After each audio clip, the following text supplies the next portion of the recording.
Semangat inovasi dan terobosan teknologi menjadi jantung pembelajaran di Fakultas Teknologi Informasi. Melalui proyek inovatif, mahasiswa merancang dan mengembangkan proyek, melangkah menjadi arsitek perubahan di era digital.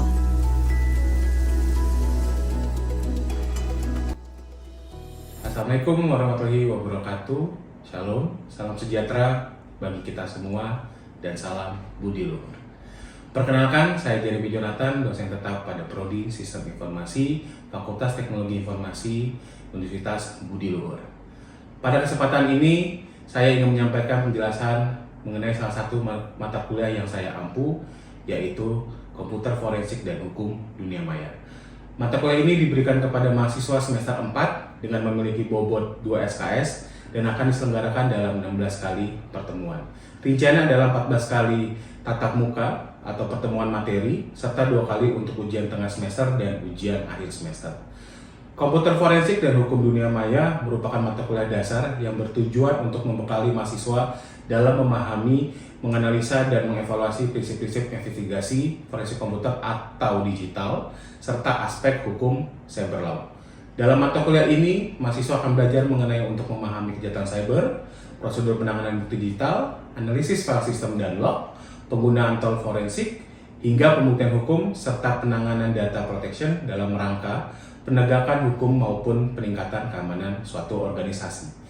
Di akhir pembelajaran, mahasiswa diharapkan mencapai beberapa capaian pembelajaran mata kuliah atau CPMK, di antaranya mampu menganalisa ancaman cyber dan regulasi hukum terkait, serta mengaplikasikan metodologi dan perangkat lunak forensik secara beretika untuk menginvestigasikan bukti digital hingga menghasilkan laporan yang valid secara legal dan formal. Capaian ini juga berkontribusi pada pencapaian CPL program studi, antara lain ada CPL 1, 3, 7, dan 12, yaitu mahasiswa mampu secara mandiri dan beretika menganalisis risiko kejahatan cyber berdasarkan regulasi hukum digital, serta menerapkan metodologi forensik digital dan analisis log system untuk menghasilkan laporan audit keamanan informasi yang sah dan mendukung penegakan hukum dalam organisasi. Proses pembelajaran dilakukan secara tatap muka, namun didukung penuh oleh website e-learning Universitas Budi Luhur yang berfungsi sebagai media pengayaan, distribusi materi, pengumpulan tugas, dan kuis secara daring. Dalam proses penyampaian atau delivery, saya menerapkan pendekatan pembelajaran yang berpusat pada mahasiswa, seperti problem-based learning dan juga project-based learning, yang dilengkapi dengan praktik langsung menggunakan software forensik otopsi. Materi saya sampaikan secara interaktif melalui studi kasus, simulasi data nyata, dan aktivitas kolaboratif. Saya juga memanfaatkan media pembelajaran digital seperti video penjelasan dan modul praktikum. Interaksi dengan mahasiswa dibangun secara 2 arah melalui diskusi kelas, kerja kelompok, forum refleksi, dan presentasi hasil analisis dari mahasiswa. Saya juga mendorong mahasiswa untuk aktif bertanya dan merefleksikan proses belajar secara terbuka. Sistem penilaian dalam mata kuliah ini mencakup penilaian formatif berupa tugas individu dan kelompok, aktivitas kelas, serta kuis. Di akhir semester, mahasiswa akan mengikuti penilaian melalui UTS dan juga UAS. Semua penilaian mengacu pada indikator capaian pembelajaran yang telah tertuang di dalam RPS. Dengan sistem pembelajaran ini, saya berupaya menjaga disiplin pelaksanaan perkuliahan, menciptakan suasana belajar yang aktif, yang menyenangkan, serta memberikan keteladanan dalam hal sikap, integritas, dan penggunaan teknologi yang relevan. Selanjutnya, mari kita simak salah satu proses pembelajaran saya, yaitu pada pertemuan pertama dengan topik pendahuluan cyber law. Wassalamualaikum warahmatullahi wabarakatuh. Salam budi luhur. Assalamualaikum warahmatullahi wabarakatuh. Selamat pagi semuanya. Salam budi luhur. Oke, selamat datang buat teman-teman mahasiswa yang sudah hadir tentunya di kelas ini. Seperti yang teman-teman ketahui, kita sudah masuk di mana perkuliahan semester baru. Lebih tepatnya sudah masuk kepada semester 4. Nah, yang teman-teman di depan, kita sekarang sudah berada di dalam kelas untuk mata kuliah komputer forensik dan juga hukum dunia maya. Sebelum kita masuk ke dalam perkuliahan, kita bisa melihat dulu dari persepsi pandangan yang berbeda. Kalau kita melihat dari hal komputer forensik dan hukum ilmiah, sesuatu yang berbeda tapi berhubungan. Nanti akan kita bahas di dalamnya. Oke. Nah, untuk pertemuan pertama kali ini kita akan melihat dari sisi diri saya sendiri. Karena ada peribahasa yang berkata, jika tak kenal maka tak sayang. Betul. Sayang tapi bukan persepsi kepada diri orang langsung secara individu, tapi sayang dengan skala yang luas. Kalian sayang orang tua, ya saya juga harus sayang sama kalian. Seperti yang teman-teman lihat di depan, nama saya adalah Jeremy Jonathan, latar belakang saya komputer, dan saya bergerak di bidang rumpun ilmu komputer pastinya. Dan ini adalah yang bisa kalian kontak dari nomor handphone saya, email, dan terakhir dari bawah. Info itu apa? Yes, Instagram. Karena kan anak-anak gadget menggunakan Instagram. Kali aja hubungi saya di Instagram, silakan monggo. Next. Diskusi untuk mata kuliah ini adalah saya bagi menjadi dua. Pertama yaitu menganalisis dan mengevaluasi sebuah prinsip. Tentang apa sih? Tentang investigasi di dalam komputer. Ngapain? Kita lakukan kegiatan forensik. Terus ada yang berhubungan dengan aspek hukum yang memayungi. Apa itu? Yaitu cyber law. Dan kedua, saya mengharapkan teman-teman juga bisa memahami bagaimana pola-pola atau konsep sesuatu kejahatan di dunia cyber. Cyber dalam tanda kutip teman-teman sudah mengetahui yaitu tentang dunia maya. Sesuatu yang tidak kelihatan secara fisik, tapi ada. Apapun yang berhubungan dan berkoneksi dengan sebuah internet. Kedua, bagaimana teman-teman bisa mengetahui prosedur penanganan bukti digital, analisis file system, dan juga log. Kenapa ada kata log? Karena sesuatu yang berhubungan atau melakukan akses tentang masuk ke sistem, atau misalkan ada keluar, atau bahkan ada hubungan kepada sistem atau komputer, itu terekam secara nyata. Itu kita bisa dari log tadi. Next, yaitu teman-teman bisa memahami bagaimana penggunaan tool dari forensik. Sehingga dari kalian bisa melihat bukti digital, file system, dan log dan juga penggunaan tool forensik, kalian bisa melakukan sebuah reporting. Apa? Yaitu laporan untuk bisa kepada sisi pembuktian hukum. Kenapa sih bisa ada kata hukum? Sudah tahu? Hukum penting nggak? Penting kan? Nah, makanya di mata kuliah komputer forensik dan juga hukum ilmiah, kita lihat dari dua persepsi yang saya bilang di awal. Dari sisi komputer forensik dulu. Komputer udah sesuatu perangkat yang teman-teman sudah bikin, sudah lihat. Terus forensik punya arti skala luas. Yang teman ketahui mungkin forensik secara anatomi tubuh, jenazah, kesehatan, badan. Ada juga forensik secara teknologi, macam-macam. Ada forensik network, forensik komputer, dan lain hal. Berarti kalau kita artikan dari komputer forensik adalah sebuah tindakan yang dilakukan oleh seseorang, tanda kutip adalah penyidik, untuk melihat sesuatu yang terjadi di dalam sebuah komputer. Tujuannya apa? Tujuannya untuk menjadi sebuah bukti untuk dianalisis lebih dalam. Itu pertama, komputer forensik. Kedua, kita lihat dari hukum dunia maya. Tadi di awal, kita punya dasar atau payung untuk bisa hidup.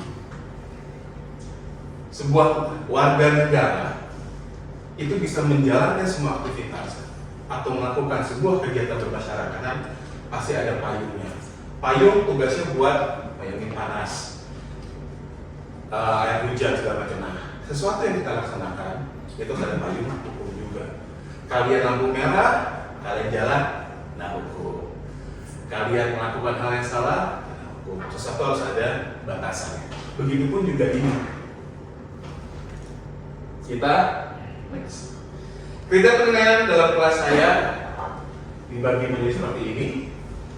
Tapi dalam historikal saya mengajar dari dulu kala 2017 sampai sekarang, saya tidak pernah tidak meloloskan mahasiswa.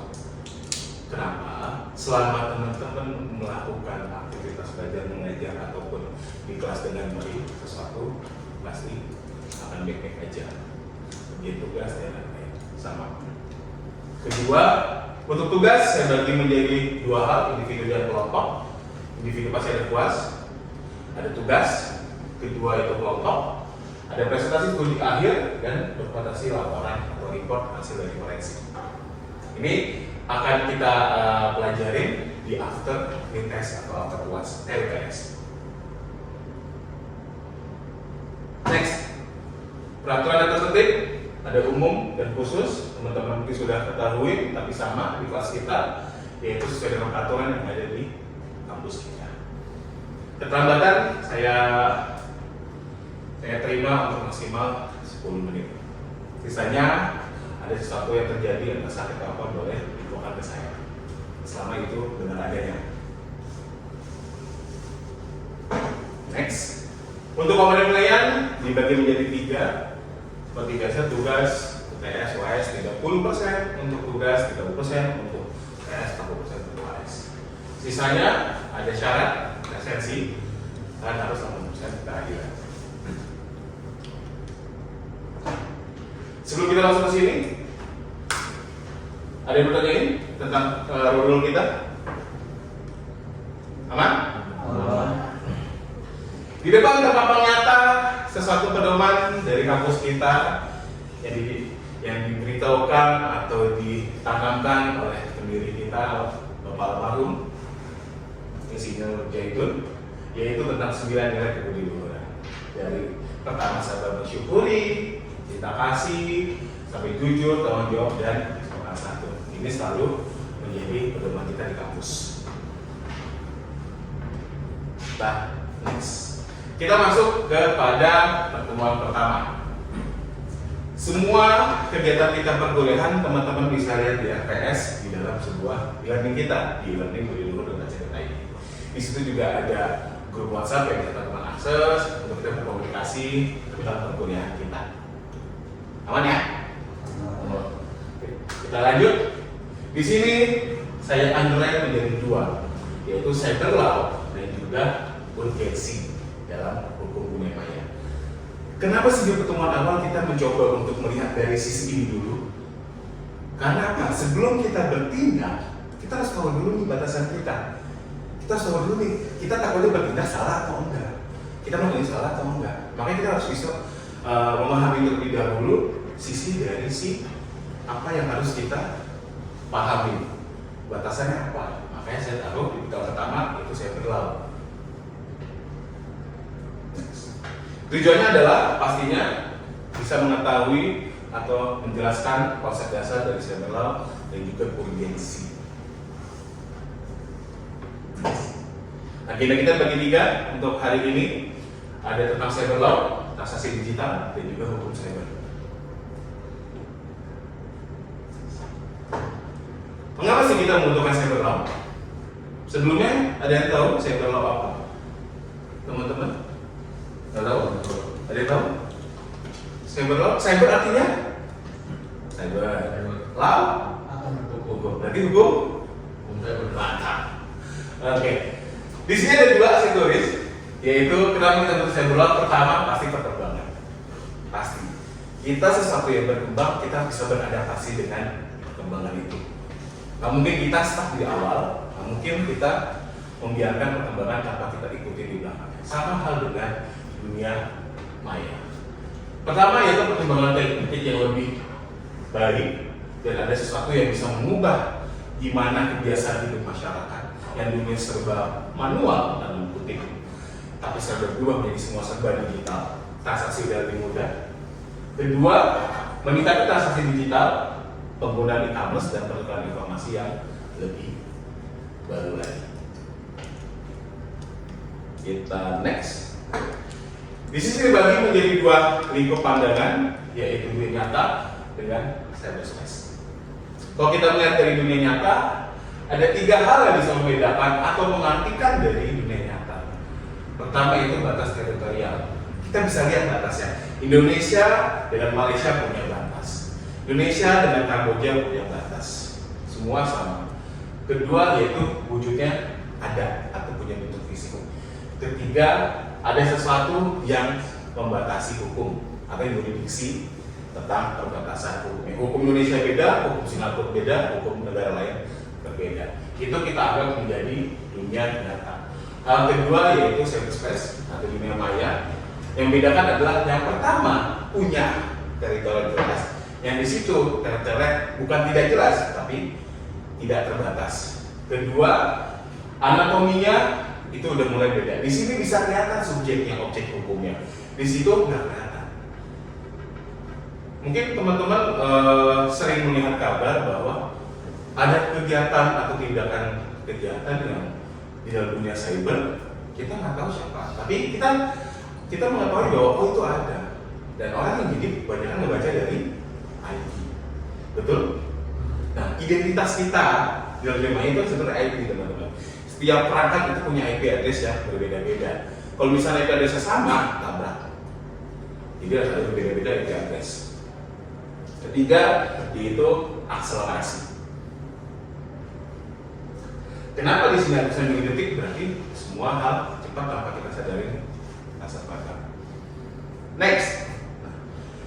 Di sini kita melihat dari sisi urgensi hukum cyber. Pertama, yaitu urgensi dari sisi kepastian hukum di era sekarang. Udah banyak penangkapan judul yang kita ketahui, kita baca di berita, segala macam udah terjadi dan udah ditindak oleh negara kita.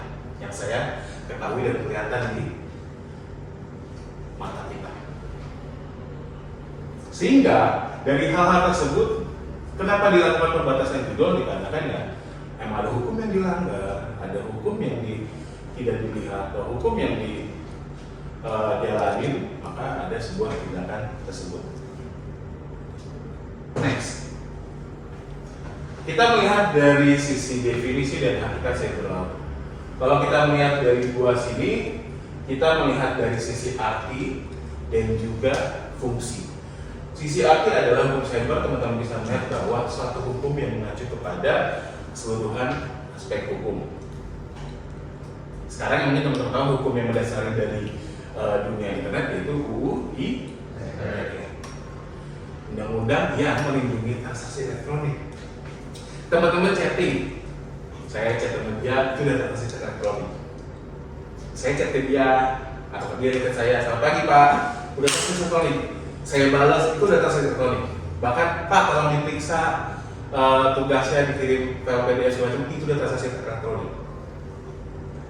Nah, terus UIT ini buat apa? Untuk ngebatasi agar ini tidak menyimpang. Misalnya dia suruh saya periksa tugas segala macam,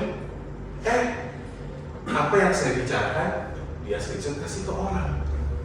Itu udah melanggar, udah ada keluar batas. Kenapa? Ini udah transaksi hanya 1-2 arah antara aku dan dia. Tiba-tiba orang lain tahu saya ngomong apa sama orang itu udah melanggar dari transaksi elektronik yang seharusnya. Maka itu butuhlah si payung hukum ini biar nggak asal-asalan. Kita next. Di dalam hukum cyber punya 3 pilar. Kita melihat dari pertama yang urgent yaitu transaksi digital. Teman-teman udah melihat aspek-aspek transaksi, entah itu pertukaran informasi, proses bayar membayar, pembelian dan lain-lain. Kedua yang menarik adalah tentang privasi dan data. Apa contoh yang terjadi belakangan ini tentang privasi dan data? Belakangan tahun ini, ada yang tahu? Apa? Ada lagi Pak kayak pinjol tapi dia pakai AI Pak. Beda. Oke, boleh, benar. Jadi pinjol diedit dengan AI berarti kita lebih ke arah gimana data privasi dari sisi orang tersebut. Dia melakukan sebuah pendaftaran mungkin, dia mengelabui sebuah sistem di mana dia dipakai AI bukan dia. Itu pertama. Kedua, kalau kita lihat dari privasi data, pinjol pinjol dilarang. Pinjol tidak boleh, kenapa? Satu adalah merugikan dari secara finansial, kedua merugikan secara data atau privasi. Kenapa? Kalau kalian lihat dari sebuah website, sebuah pinjol atau apapun itu pasti banyak yang terklik segala macam. Lu klik, lari kemana? Kamu klik, lari kemana? Dan kita nggak tahu website tersebut dikunci atau enggak, private atau enggak, dan lain-lain. sebenarnya concern lebih itu adalah di sisi privasi dan data. Ketiga, baru dari sisi cyber crime, yaitu aturannya tentang penipuan cyber, tentang hal-hal yang berkaitan tentang kita lakukan transaksi segala macam yang dunia cyber. Itu adalah 3 pilar hukum dalam cyber. Next, ruang lingkup. Tadi udah kita lihat 3 pilar hukum, kita lihat ruang lingkup. Pertama, akses elektronik, perlindungan data, tindak pidana, dan digital. Kalau kita melihat akses elektronik, teman-teman udah mengetahui e-signature, tanda tangan digital, ya kan? Bahkan sekarang udah bukan tanda tangan lagi, udah kontak barcode, ya kan? Nah, kedua yaitu kontak digital, itu udah nggak ada fisik lagi. Ketiga yaitu kalian e-commerce segala macam, e-commerce, terus website jual beli itu udah masuk ke dalam transaksi elektronik. Dan itu sama, 4 hal ini diaungi dengan satu undang-undang. Teman-teman bisa akses di website, dibuka sama pemerintah. Di situ ada banyak aturan tentang UITE atau segala macam. Di lembaga pemerintah Indonesia itu semua ada undang-undangnya, dari Undang-Undang Nomor 1 Tahun 2004 sampai kepada undang-undang dari pasal UITE sendiri. Terus next yaitu perlindungan data, ada privasi. Ketiga tindak pidana, ada hacking, pahami hacking ya, phishing. Ketiga yaitu ransom, sering berita. Keempat apa? Semen. Apa itu? Udah tahu nggak? Kalau hacking udah, saya dari sini rumah, saya bisa tembus sistem teman-teman di komputer satu lagi. Kita ngomong phishing yaitu pencurian data. Data apa? Data kartu kredit, data segala macam yang kita punya secara privasi. Cara ngambilnya itu ada macam-macam. Ada pakai yang kemarin aplikasi, link. Ketiga, ransomware, sesuatu yang saya injek atau sesuatu yang saya kirim, saya masuk. Tetapi semuanya berhubungan. Terakhir yaitu apa itu? Bukan semen bangunan.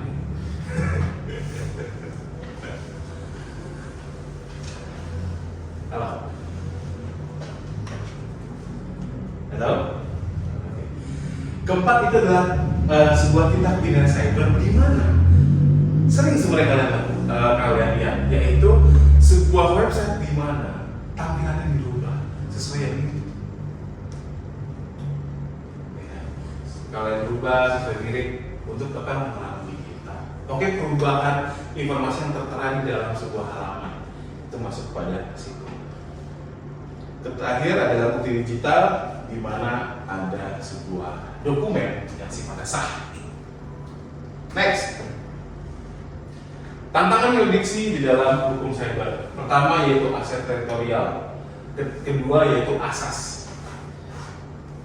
Pertama yaitu kita melihat kendala jika misalkan kita melihat dari hukum pidana yang sifatnya adalah konvensional pada umumnya, yaitu dia punya wilayah fisik atau bisa kelihatan.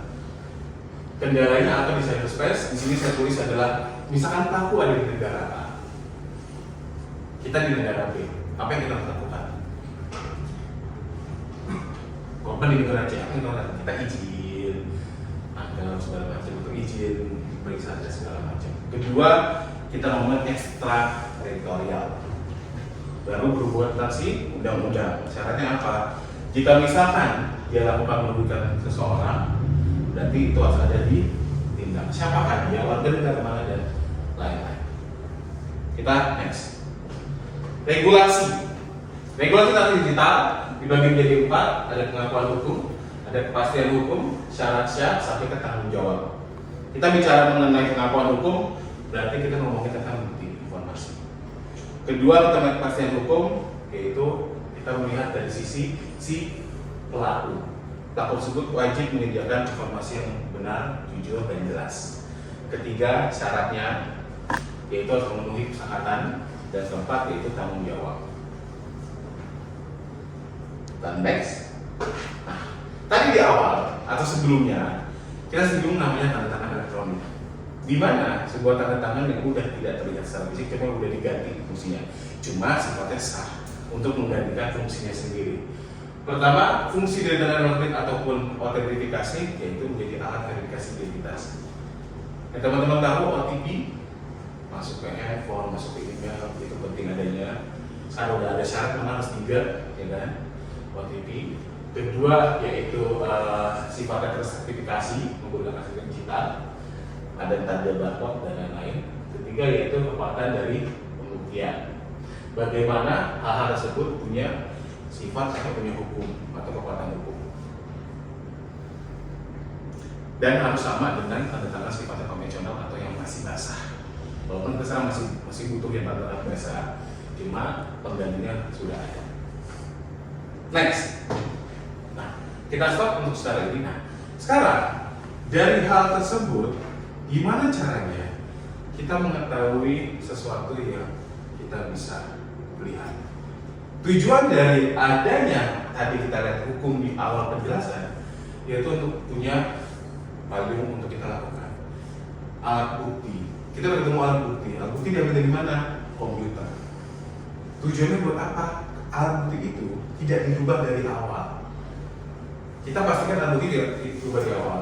Misalkan dia melakukan sebuah penipuan, atau bisa dia mengambil data privasi. Seorang karyawan datang masuk diam-diam pada ruang database, dia akses laptop dari ruang server, dia ambil datanya. Nah, kita bisa melihat dari sisi lognya, siapa yang ngambil, siapa yang akses dan lain-lain. Nah, hal tersebut benar-benar untuk tujuannya kepada arah forensik. Maka dari itu, dari bukti log, bukti apa yang diambil, user siapa yang ambil, itu menjadi sebuah alat bukti. Dan itu dilindungi dari pasal 5 Undang-Undang ITE, yaitu mengenai informasi elektronik atau dokumen serta hasil cetaknya merupakan alat bukti hukum.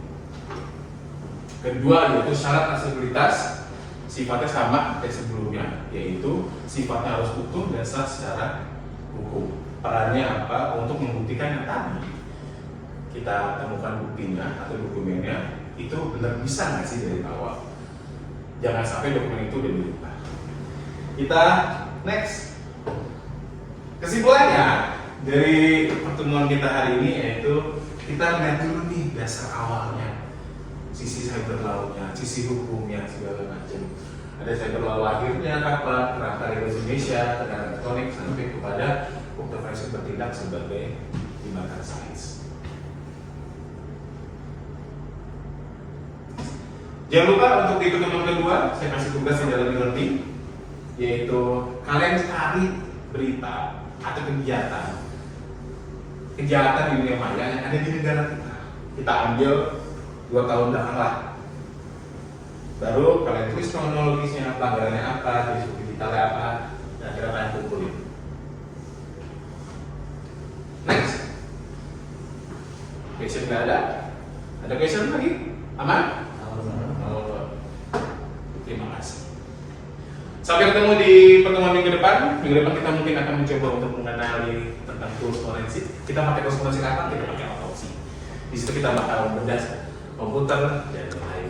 Kita kenal dikit lah sampai ke sisi domain. Baru fokus lebih dalam lagi sampai ke laporan setelah tes. Terima kasih teman-teman untuk pertemuan hari ini. Selamat siang semua dan salam dulu. Thank you.